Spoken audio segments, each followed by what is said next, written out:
ચલો દરેક વિદ્યાર્થીઓને જય સ્વામિનારાયણ. આજે બેટા આપણે ન્યુક્લિયસ ચેપ્ટર માં થોડો આગળનો અભ્યાસ કરશું. ગઈકાલે જે ગયા લેક્ચરમાં ચાલ્યું હતું એનાથી આપણે આગળ જોવાનું છે.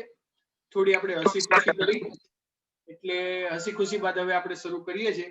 અને ન્યુક્લિયસમાં એ ચેપ્ટરમાં આપણે ન્યુક્લિયર બળો કઈ રીતે લાગતા હોય છે, રેડી, ન્યુક્લિયરની બંધન ઉર્જા અને ન્યુક્લિયરની બંધન ઉર્જા વિરુદ્ધ ન્યુક્લિયોનની સંખ્યા અથવા તો પરમાણુ ભારાંક એનો ગ્રાફ જોયો હતો. અને બેટા અને એ થયા પછી આપણે ચેક કર્યું હતું કે બંધન ઉર્જા ધીરે ધીરે બંધન ઉર્જા પર ન્યુક્લિયોન જેવી રીતે ઉર્જા વધતી જતી હતી, હવે એ ઉર્જા વધતી જતી હતી અને એના આધારે એવા ગ્રાફની સ્થિરતા ઉપર આપણે જોયું હતું કે કઈ રીતે ક્યાં મેક્સિમમ છે, ક્યાં ઓછું છે, અને એના આધારે બધું થયું હતું. ખબર પડી બેટા? અને એના પરથી ન્યુક્લિયર સંલયન અને ન્યુક્લિયર વિખંડન આ બંને વસ્તુ પણ આપણે જોઈ હતી કે ન્યુક્લિયર વિખંડન કઈ રીતે ભાગ લે છે, ન્યુક્લિયર સંલયન કઈ રીતે ભાગ લે છે, અને એના આધારે બધું થતું હોય છે, તમારી જાણ માટે. અને છેલ્લે આપણે એવી વાત કરી હતી કે આ જે ન્યુક્લિયર બળ લાગે છે, સ્ટ્રોંગ બળ લાગે છે, પ્રોટોન પ્રોટોન પ્રોટોન ન્યુટ્રોન વચ્ચે લાગે, એની થોડી ઘણી લાક્ષણિકતા એવું થોડા સુધી આપણે જોયું હતું. અને બાકીનું હવે ટેક્સ્ટબુકમાં આજે એ ટોપિકમાં આપણે જોઈએ આગળ.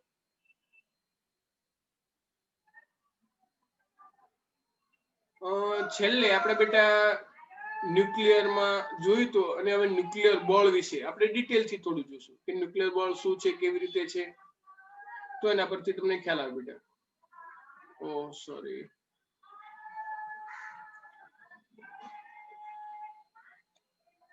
ચલો તમને દેખાય છે? હા સર. પાક્કું ને?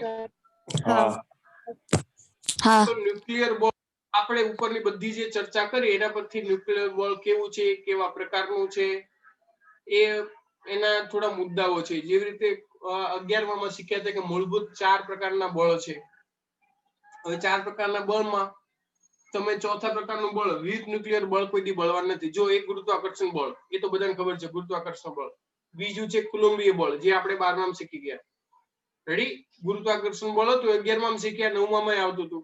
કુલંબીય બળ આપણે 12th ના પાર્ટ 1 માં જોયું. હવે સ્ટ્રોંગ ન્યુક્લિયર બળ આવે, જે આપણે અત્યારે આ ચેપ્ટરમાં ભણવાનું છે. વીક હમણાં તમારે ભણવાનું નહીં આવે. જો in case of master degree કરશો તો એમાં આવશે કોલેજમાં, બેચલર ડિગ્રીમાં, પણ અત્યારે આવવાનું નથી.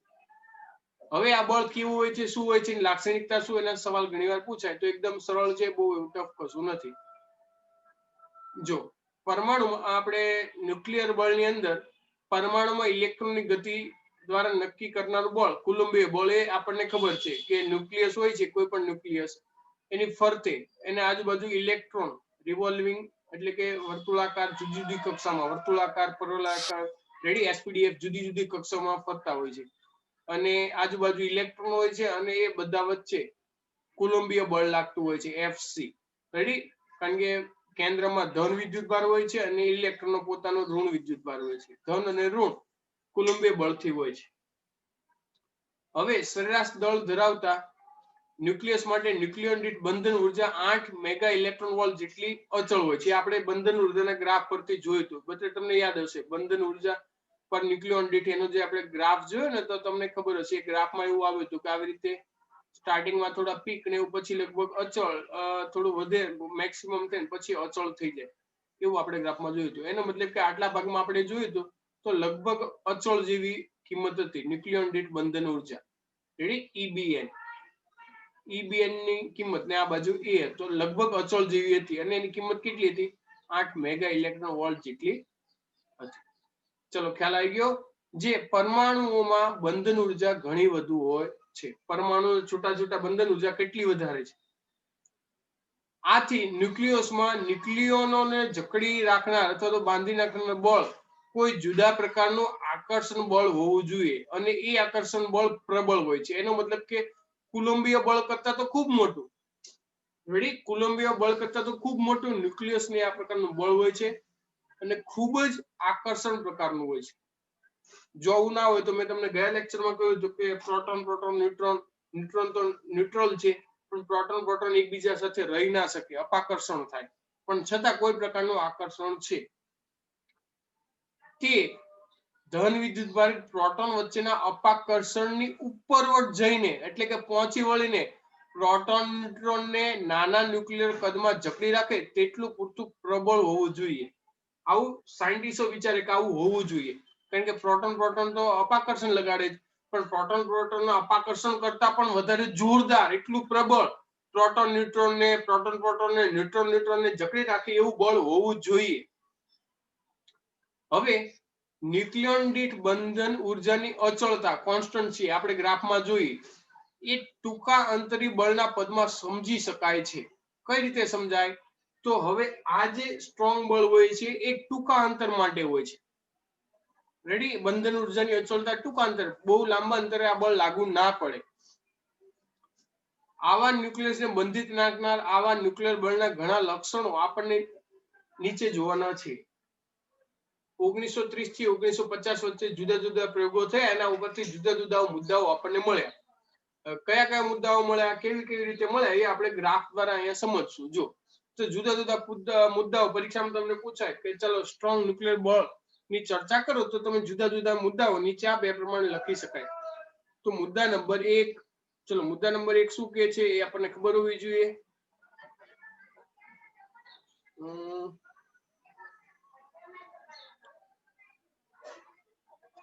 ચલો તમે વાંચી શકો છો કે નહીં વાંચી શકતા? દેખાય તમને કે નહીં દેખાતું? એ બાળકો દેખાય છે. બહુ સારું, દેખાય છે. કહેવાનું કશું. યસ,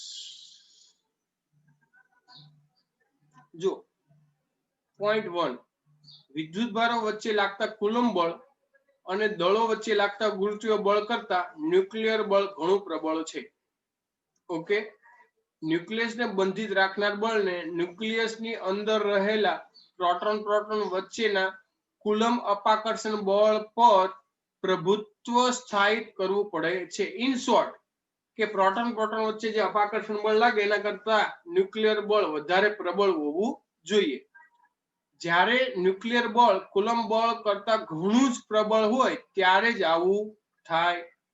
ગુરુત્વ બળ તો કુલમ કરતા પણ ઘણું નિર્બળ છે, એ તો ખબર છે, આપણે પાર્ટ 1 માં જોઈ ગયા કે કુલમ બળ કરતા ન્યુક્લિયર બળ એ તો એકદમ નાનું છે, એ કઈ એટલું બધું મોટું નથી, એ બધાને ખબર છે કે એકદમ નાનું છે.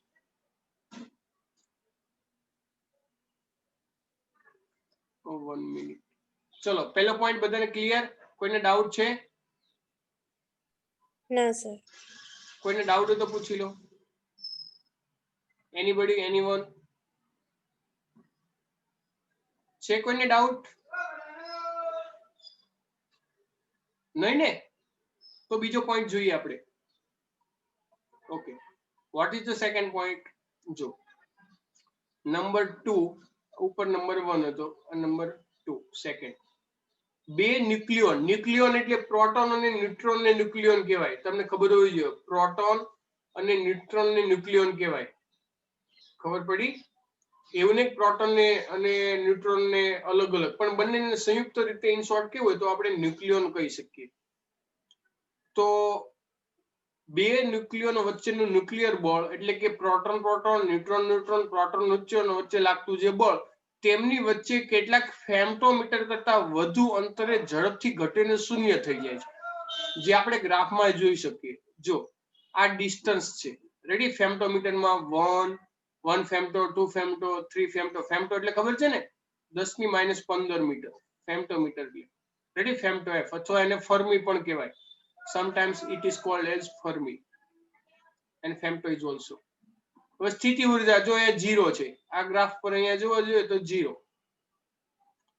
જો એનાથી ખૂબ ઓછા અંતરે એટલે કે r0 જોવા જઈએ તો અહીંયા ગ્રાફ પર જોવા જઈએ તો r0 એટલે કે 1 ફેમ્ટો કરતા ઓછા અંતરે, 1 ફેમ્ટો કરતા અહીંથી ગ્રાફના 2 ભાગ કરીએ. જો આ ગ્રાફથી r0 થી 2 ભાગ કરીએ, આની કિંમત લગભગ 0.8 જેટલી હોય છે, 0.8 ફેમ્ટોમીટર જેટલી હોય છે. હવે એના ગ્રાફના 2 ભાગ જેટલા થાય છે. હવે પહેલું વાક્ય વાંચ્યું કે બે ન્યુક્લિયર વચ્ચેનું ન્યુક્લિયર બળ તેમની વચ્ચેના કેટલાક ફેમ્ટોમીટર કરતા વધુ અંતરે ઝડપથી ઘટીને શૂન્ય થાય છે. જો ખૂબ અંતર જોવા જઈએ તો ગ્રાફમાં તમે જુઓ બેટા, ખૂબ અંતર કરતા અમુક અંતર વધે એટલે જો 1 2 થી 1 કે 2 ફેમ્ટોથી વધ્યું તો ઝડપથી ઘટીને જો શૂન્ય જેવું થઈ જાય. જોયું આ ગ્રાફ પછી એકદમ નજીક નજીક જતો રહે. રેડી? 1 છે 1.5 સુધી તો જો લગભગ 2 સુધી તો લગભગ બહુ પ્રોબ્લેમ નહીં આવે. આના કારણે મધ્યમ કે મોટા કદના ન્યુક્લિયસમાં બળોની સેચ્યુરેશન અથવા તો સંતૃપ્તતા થાય છે, એટલે કે એકદમ સ્થાયી થાય છે, જે ન્યુક્લિયોન દીઠ બંધન ઉર્જાના સ્થાયિત્વ માટેનું કારણ જવાબદાર છે. ખ્યાલ આવી ગયો? આ પ્રેક્ટિકલી ગ્રાફ છે અને આવો ગ્રાફ આપણે 11માં પણ એકવાર શીખી ગયા છીએ. તમને યાદ હશે આવો ગ્રાફ એકવાર આપણે જોયો હતો. હવે બે ન્યુક્લિયોન વચ્ચેની સ્થિતિ ઉર્જાનો અંતરના વિધેય તરીકેનો આલેખ આપણને ઉપર દર્શાવેલો છે. જો સ્થિતિ ઉર્જા મેગા ઇલેક્ટ્રોન વોલ્ટમાં હોય ન્યુક્લિયસમાં, જો ઇલેક્ટ્રોનમાં હોય તો ઇલેક્ટ્રોન વોલ્ટમાં હોય. રેડી? ઇલેક્ટ્રોન માટે હોય તો ઇલેક્ટ્રોન વોલ્ટમાં, ન્યુક્લિયસ માટે મેગા ઇલેક્ટ્રોન વોલ્ટમાં હોય. અને આ બાજુ ડિસ્ટન્સ છે. રેડી? સ્થિતિ ઉર્જા વિરુદ્ધ અંતર એનો આલેખ દર્શાવેલો છે. 0.8 ફર્મી મીટર જેટલા અંતર માટે R0 માટે સ્થિતિ ઉર્જા લઘુત્તમ છે. જો છે લઘુત્તમ સ્થિતિ ઉર્જા અહીંયા માટે. રેડી? માઇનસમાં જુઓ, આ માઇનસમાં વેલ્યુ આવે. ઉપરની સાઈડ અહીંયા 0 અને ઉપરની સાઈડ જોવા જઈએ તો પોઝિટિવ ગ્રાફમાં, પણ નીચે ઓછામાં ઓછી છે સ્થિતિ ઉર્જા. ધેટ મીન્સ કે 0.8 ફેમ્ટોમીટર કરતા વધુ અંતરો માટે આ બળ આકર્ષણ પ્રકારનું અને 0.8 FM કરતા ઓછા અંતરો માટે આ બળ અપાકર્ષણ પ્રકારનું હોય છે. એનો મતલબ કે ન્યુક્લિયર બળ આ વિસ્તારમાં, રેડી, 0.8 મીટર કરતા મોટા અંતર માટે આ કેવું હોય છે? આકર્ષણ પ્રકારનું હોય છે. એનો મતલબ કે આ બળની લાક્ષણિકતા છે. અને એ કરતા ઓછા અંતર માટે એ કેવું છે? અપાકર્ષણ પ્રકારનું છે. યાદ રાખવાનું, ઘણી વાર MCQ આવે તો ખબર હોય છે. જો R0 કરતા એટલે કે 0.8 કરતા વધે અંતર તો આ બળ આકર્ષણ પ્રકારનું છે, એના કરતા નજીક આવે તો અપાકર્ષણ. ઇન શોર્ટ તમે જોવા જાવ તો પ્રોટોન એકબીજામાં જોઈન્ટ કેમ નહીં થઈ જતા? પ્રોટોન ન્યુટ્રોન આવો એક સવાલ થાય. મારા તરફથી તર્ક આપું છું તમને કે પ્રોટોન અથવા તો ન્યુટ્રોન અથવા પ્રોટોન એકબીજા સાથે એટલું બધું આકર્ષણ બળ છે તો જોઈન્ટ કેમ નહીં થઈ જતા? પ્રોટોન. રેડી? તો એના માટે અહીંયા આપણને કહ્યું કે 0.8 FM કરતા નજીક આવે તો આ બળ અપાકર્ષણ, એટલે દૂર રહે, અમુક દૂર રહે. રેડી? અને 0.8 થી અમુક અંતર સુધી જોઈએ તો અપાકર્ષણ, એટલે કે બહુ દૂર જાય તો અપાકર્ષણ પ્રકારનું. પણ અમુક FM સુધી, FM થી અમુક જતું રહે 8 10, રેડી, તો એ બળ ના લાગે. તો બળની વિચિત્રતા કેવી જુઓ કે 0.8 FM કરતા નજીક આવે તો અપાકર્ષણ લાગે, એટલે કે બહુ નજીક ના આવી શકે. 0.8 થી અમુક 1 2 FM સુધી જાય તો આકર્ષણ બળ લાગે, પ્રબળ આકર્ષણ બળ લાગે, કે જે આકર્ષણ બળની કિંમત કુલમ બળ કરતા પણ વધારે હોય. અને એના કરતા પણ વધારે અંતર થાય તો આના વચ્ચે હવે કુલંબીય બળ લાગે. તો ત્યારે ન્યુક્લિયર બળ ના લાગે. ફરીથી આનો ટોપિક પોઈન્ટ કહું છું કે 0.8 FM કરતા નજીક પ્રોટોન ન્યુટ્રોન ન્યુક્લિયો ના આવે તો અપાકર્ષણ બળ લાગે. આ બળ જો કુલંબીય નથી, આ અપાકર્ષણ બળ કોનું છે? તો સ્ટ્રોંગ ન્યુક્લિયર બળનું છે.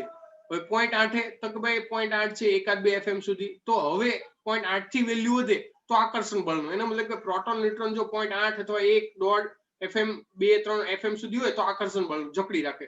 હવે આ જે જકડી રાખનારું આકર્ષણ બળ છે એ કુલંબીય બળ કરતા પણ વધારે હોય, કારણ કે પ્રોટોન વચ્ચે પાછું કુલંબીય બળ તો લાગતું જ હોય, ગુરુત્વાકર્ષણ તો બળ તો લાગતું જ હોય, પણ એની કિંમત ઓછી હોય. એવું નહીં કે આ બળ લાગે એટલે બીજા બે જતા રહે. એટલે કે ધારો કે 1 કે 1 2 FM જેટલું અંતર છે તો 1 2 FM, આ મારી મુઠ્ઠી છે બે ન્યુક્લિયસ, સમજો કે આ બે ન્યુક્લિયોન વચ્ચે ધારો કે 1 2 FM જેટલું અંતર છે તો સ્ટ્રોંગ છે. હવે સ્ટ્રોંગ તો છે જ આકર્ષણ પ્રકારનું, પાછું કુલંબીય અપાકર્ષણ પણ છે, પણ અપાકર્ષણ કરતા સ્ટ્રોંગ બળ વધારે છે. એટલા માટે બેટા આને પકડી રાખે. બહુ દૂર જતા રહ્યા તો હવે ન્યુક્લિયર બળ જતું રહ્યું. તો હવે શું હશે? માત્ર કુલંબીય બળ અને ગુરુત્વાકર્ષણ બળ તો બહુ ઓછું હોય છે.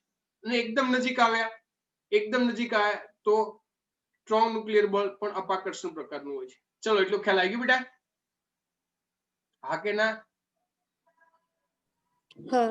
હા પાક્કું ને? ઓકે, ચાલો. એટલી ખબર પડી ગઈ ને બેટા? તો આપણે આગળ જોઈએ. રેડી? એકદમ ડિટેલ થી સમજાવો એટલે પરીક્ષામાં તમે યાદ રાખેલું હશે તો બહુ તકલીફ નહીં પડે હોય. ચલો ત્રીજો મુદ્દો જોઈએ આપણે બેટા, કે ત્રીજો મુદ્દો શું કહે છે? Yes, number 3. નંબર 3 શું કહેવા માંગે છે? ન્યુટ્રોન વચ્ચેનું, પ્રોટોન વચ્ચેનું અને પ્રોટોન વચ્ચેનું ન્યુક્લિયર બળ લગભગ સમાન છે. એનો મતલબ કે એ ડિપેન્ડ નહીં કરતો પ્રોટોન ન્યુટ્રોન વચ્ચે વધારે લાગે પ્રોટોન, એનો મતલબ કે સ્ટ્રોંગ ન્યુક્લિયર બળ ને એ જોતું નથી આ પ્રોટોન છે કે ન્યુટ્રોન છે. રેડી? એટલે કે વિદ્યુતભાર ઉપર આધારિત નથી. કુલંબીય બળ છે વિદ્યુતભાર પર આધારિત છે. જો એ યાદ રાખજો, કુલંબીય બળ છે એ વિદ્યુતભાર પર આધારિત છે.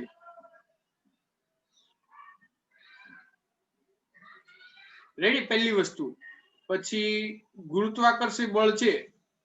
રેડી? ગુરુત્વાકર્ષી બળ એ શાના ઉપર આધાર રાખે છે? દળ ઉપર. અંતર તો આવશે, જો અંતર તો આમાંય આવે, અંતર તો આમાંય આવે, પણ ખાસ કરીને મેન વસ્તુ છે દળ. મેન વસ્તુ છે દળ. આમાં મેન છે વિદ્યુતભાર.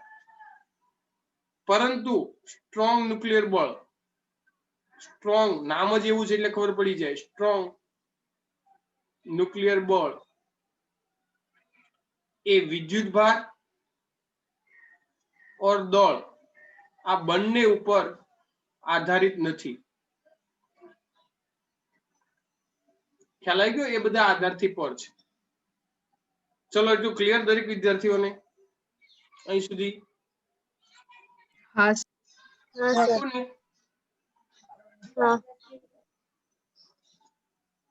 બીજું કે ગુરુત્વાકર્ષી બળ હોય, 1 મિનિટ, જો ગુરુત્વાકર્ષી બળ હોય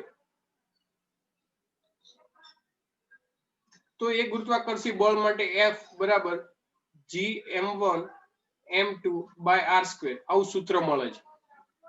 કુલંબીય બળ હોય તો એ કુલંબીય બળ માટે FC હું લખું, ધારો કે આના માટે FG રાખું, ગુરુત્વાકર્ષણ FC = K q², 1 minute, K q²/r². Ready? બંને વિદ્યુતભાર એક સરખા હોય તો એના ઉપર આધાર રાખે. પરંતુ સ્ટ્રોંગ ન્યુક્લિયર બળ માટે ચોક્કસ સૂત્ર નથી. છે સૂત્ર, પણ ચોક્કસ સૂત્ર નથી. રેડી? આપણે ટેક્સ્ટબુકમાં અહીં આપ્યું નથી. હા, એક પ્રકારનું છે પણ ચોક્કસ આ છે એવું નહીં. રેડી? વેરિયેબલ છે. ચલો ખબર પડી ગઈ દરેક વિદ્યાર્થીઓને? પાક્કું ને? ઓકે. હવે બેટા હવે બીજી એક થિયરી જોઈએ, આપણે સ્ટાર્ટ કરીએ. બીજી જે થિયરી છે એ છે રેડિયો એક્ટિવિટી. કેમિસ્ટ્રીમાં તમારે આવી ગયું હશે. આજે થોડી માહિતી લઈએ, કાલે એનું સૂત્ર ને ઉતારવીશું. આજે એટલો બધો ટાઈમ નથી એટલે ખાલી શોર્ટમાં આપણે રિવ્યુ લઈએ કે ભાઈ રેડિયો એક્ટિવિટી એટલે તો શું? એવું તો શું છે રેડિયો એક્ટિવિટીમાં? રેડિયો શબ્દ ઘણી બધી વાર સાંભળેલો છે. એક્ટિવિટી કેમિસ્ટ્રીમાં તમારે આના માટે કદાચ પ્રથમ ક્રમની પ્રક્રિયા, દ્વિતીય ક્રમની પ્રક્રિયા એવું આવી ગયું છે. આવ્યું છે કે નહીં આવ્યું? હા આવી ગયું. આવે છે ને? એ જ વસ્તુ છે. તમારે સિમ્બોલ થોડાક બદલાઈ જશે. રેડી? બધું તમને આવડશે એટલે તમારે ક્યારે 11માં આવ્યું હતું, 12માં? 12માં જ. ઓકે, તો તમે એકવાર ખાલી વાંચી રાખજો. આપણે સિમ્બોલ થોડાક બદલશે. તમારે પ્રક્રિયા ક્રમ, પ્રથમ ક્રમ, દ્વિતીય ક્રમ, એના માટે કે વપરાતો, એ લેમડા વપરાશે. થોડી ઘણી સંજ્ઞા પદ્ધતિ અલગ છે, પરંતુ વિદ્યાર્થીઓને ઘણી બધી વાર ભૂલ થતી હોય છે. કેમિસ્ટ્રીનું ફિઝિક્સનું કેમિસ્ટ્રીમાં લખી નાખતા હોય છે. તો રેડિયો એક્ટિવિટી કોનો ગુણધર્મ છે? તો સૌપ્રથમ રેડિયો એક્ટિવિટી એ ન્યુક્લિયસનો ગુણધર્મ છે. એ ગુણધર્મ કોનો છે? ન્યુક્લિયસનો છે, અંદરની બાજુનો. રેડિયો એક્ટિવિટી એ ન્યુક્લિયસનો ગુણધર્મ છે, ઇલેક્ટ્રોનનો નથી. હવે આ રેડિયો એક્ટિવિટી ધારો કે મારી પાસે કોઈ એક પદાર્થ છે, રેડિયો એક્ટિવ છે પદાર્થ, ધારો કે આ કોઈ એક પદાર્થ છે, ચાલો એક પદાર્થ છે મારી પાસે, રેડી. આ ધારો કે રેડિયો એક્ટિવ પદાર્થ છે, તો આને ગરમ કરું, ઠંડીમાં રાખવું, આના પર ચુંબકીય બળ લાગુ પાડું કે આના ઉપર હું ઇલેક્ટ્રિક બળ લાગુ પાડું, આનું તાપમાન વધારવું, ઘટાડવું, દબાણમાં લાવવું, પણ આ પદાર્થની રેડિયો એક્ટિવિટીમાં કોઈ જ ફરક ના પડે, કોઈ જ પ્રકારનો બાહ્ય પરિબળનો અસર ના થાય. તો આને અસર કોણ કરે? તો રેડિયો એક્ટિવિટી એ સ્વયંભૂ પ્રક્રિયા છે, આપમેળે થતી પ્રક્રિયા છે. રેડી, કૃત્રિમ રીતે કરી શકાય પણ આપમેળે પ્રક્રિયા છે, પોતાની રીતે જ થયા રાખે. તો રેડિયો એક્ટિવિટી તો ન્યુક્લિયસની અંદરથી આલ્ફા પાર્ટિકલ છે, બીટા પાર્ટિકલ છે કે ગામા વિકિરણ છે, ત્રણ બોલ્યો આલ્ફા ને બીટા. એ શું છે? આલ્ફા ને બીટા સમજો, એ પાર્ટિકલ છે, કોણ છે, જ્યારે ગામા એ વિકિરણ છે, એ આપમેળે બહાર નીકળ્યા રાખે. રેડી, હવે આપમેળે જે બહાર નીકળ્યા રાખે છે, આ જ કહેવાય રેડિયો એક્ટિવિટી. એટલે કે મેં જે તમને કમ્પોનન્ટ આપ્યું કે આ કમ્પોનન્ટ, તો આપમેળે આમાંથી આલ્ફા નીકળે, બીટા નીકળે, ગામા નીકળે. હવે અમુકમાં માત્ર આલ્ફા નીકળે, અમુકમાં આલ્ફા પ્લસ બીટા નીકળે, અમુકમાં ગામા માત્ર નીકળે, અમુકમાં 3 નીકળે, અમુકમાં આલ્ફા નીકળે, પછી અમુક ટાઈમ પછી બીટા નીકળે, પછી અમુક ટાઈમ પછી ગામા, અમુકમાં આલ્ફા બીટા. આવી રીતે કોઈ પણ રીતે અલગ અલગ સિક્વન્સમાં છોટું આવી રીતે નીકળ્યા જ રાખે. હવે આમાંથી આલ્ફા બીટા નીકળે તો એનો અમુક ટાઈમ હોય કે લાખ, 2 લાખ વર્ષ, 5 minute, 10 minute, micro second, nano second, કરોડો વર્ષ, એવી રીતે સુધી નીકળ્યા રાખે. એનો મતલબ કે સપોઝ આમાંથી આલ્ફા નીકળે છે તો માઇક્રો સેકન્ડ, નેનો સેકન્ડ થી લઈ અને કરોડો વર્ષ સુધી નીકળ્યા રાખે. એ પદાર્થ પોતે નક્કી કરે છે, એ આપણે નક્કી ના કરી શકીએ. કૃત્રિમ રીતે ઉત્પન્ન કર્યા હોય તો આપણે ટાઈમ નક્કી કરીએ, પણ જાતે હોય તો પોતે નક્કી કરે. એના માટે તમે અર્ધાયુષ્કાળ છે, પૂર્ણાયુષ જીવનકાળ છે, એ બધું આપણે ભણવાના છીએ આમાં જ. પણ રેડિયો એક્ટિવિટી શું છે અતિ અગત્યનું, એ ખબર હોવી જોઈએ કે આ રેડિયો એક્ટિવિટી આ છે, એમાં કઈ કઈ વસ્તુ બહાર નીકળે, શું છે, એની ગણતરીઓ પણ આપણે ચક્રમાં જોવાના છે, એના માટે નિયમ પણ જોવાના છે. રેડિયો એક્ટિવિટીના એકમો ઘણા બધા છે, અને હું તમને મારા તરફથી એક્સ્ટ્રા કહું તો રેડિયો એક્ટિવિટી તમે 11માં શીખી ગયા, 2 પ્રકારના એકમો આવે છે, મૂળભૂત એકમો અને સાધિત એકમો અને પૂરક એકમો આવતા હતા. તો રેડિયો એક્ટિવિટી એ પૂરક એકમો છે. રેડિયો એક્ટિવિટી એના ઘણા બધા એકમો છે. મેક્સવેલ થી માપી શકાય, ક્યુરી થી માપી શકાય છે, પછી રોન્ઝન થી માપી શકાય, પછી વિભંજન પર સેકન્ડ એનાથી માપી શકાય. રેડી, મેડિકલ સાયન્સમાં એનું અલગ રીતે માપી શકાય છે, ફિઝિક્સમાં લેબમાં અલગ રીતે માપી શકાય.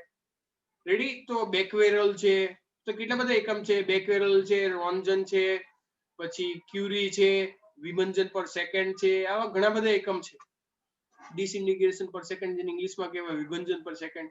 તો ઘણા બધા એકમ રીતે આને માપી શકાય છે. આટલું શોર્ટમાં રેડિયો એક્ટિવિટી શું છે, ચલો બધાને ખબર પડી ગઈ બેટા કે ના? ખ્યાલ આવ્યો? પડી ખબર.